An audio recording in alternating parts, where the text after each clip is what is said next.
Hello, how are you doing, friends? There is something I want to touch on, the most recent visa bulletin.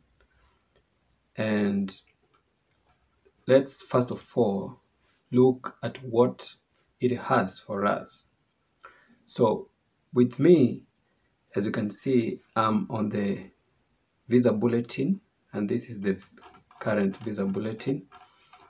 It is the visa bulletin for the month of February. And remember that this visa bulletin is for the month of February, but it came in January. That's how it happens. And normally, the cutoff numbers in this visa bulletin will affect visas or interviews scheduled for the month of March. That is how it's supposed to be in a normal situation. But that's not what really happens. And it's because of the reasons that I will connect with what we're discussing here today. So we have seen, like on this page, that the previous cutoff numbers, that is in the visa bulletin for January, we had 26,500 for Africa, 5,500 for Asia, 13,500 for Europe, and so on. And we have these exceptions. I explained about the exceptions in an earlier video. I'm not intending to handle this.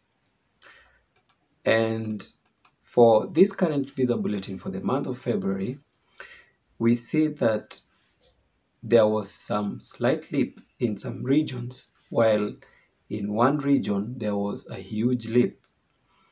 And that is Africa, to be specific. And there is a reason for this, because it came from 26,500 all the way to 40,000, while for Asia, it just increased by 1,500 cases. And for Europe, it came from 13,500 to 16,000, which is about 2,500 cases in addition. So why did Africa leap this far? And should this be an excitement? One of the guys commented on the comment section and is with around 39,000 in Africa. And he or she was asking whether they are current. And the right answer is, for sure, you are current with the 39,000K in Africa. But is it something to be excited of, or what does it really mean? Now, to answer this, remember that for an individual or a selectee to be scheduled for an interview, the first thing is that they must be current. And being current means below the cutoff number.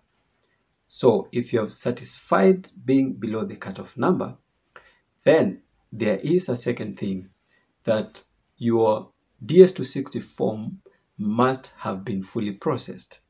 And that is to mean you submitted your DS260 form already and it has been processed.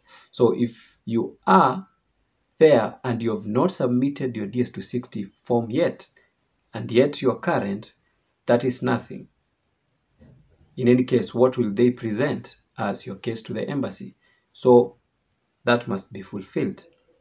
And then if you've fulfilled that and it has been processed, the last thing that should be is that the embassy in which you are scheduled for the interview should be in a good stand to offer room for more interviews. If your embassy does not have the capacity for your case, then you cannot be scheduled for the interview. You cannot receive the 2NL. The embassy should be able to schedule for your interview. If they are performing badly, then you don't have a point to be excited. But if your embassy is performing accordingly, then you will be scheduled for the interview on time. So if you're there and you have questions that my number became current long time ago, and I wonder why I have not received the 2NL. So the reason could be the 3 or one of the 3 have not been fulfilled. So let's come back to the discussion of the day. So the reason for the huge leap in Africa is because of the performance of embassies. Africa is the region where we see very huge difference in terms of performances between one country and the other. You find one country extremely performing well, while other extremely performing badly. And that means that for that embassy that is really scheduling people for interviews will deplete the normal number of visas that they are supposed to do per month, and therefore demand for even more interviews. While the contrary is for those poorly performing embassy, that they will continue to schedule less interviews than what they are required, and therefore creating a backlog that will later on become so hard to clear. And that is to mean fewer and fewer interviews scheduled for that embassy. So due to that difference, you'll find that other embassies that demand an additional cases for interviews will resort to KCC scheduling even more cases to those embassies. And that's what leads to this huge leap. In other words, selectees with even higher case numbers will get an opportunity in those embassies that are performing well in Africa, while those people with even relatively smaller case number in those countries that perform badly will end up not having their chances. So the reason as to why there is this leap is because of that huge difference in terms of performance for embassies in Africa. If you look into Asia, there was just some slight leap, meaning you find in Asia, almost all countries, they have almost the same speed in terms of interview scheduling and conducting the interviews. Same case applies to Europe and other regions. There is a fairly equal performances across the embassies. They might not be all equal, but the difference between the performances is not that huge. I hope I've explained with that long explanation. Now, is it a point to become happy of if you come from Africa? To some extent, yes. To some other, no.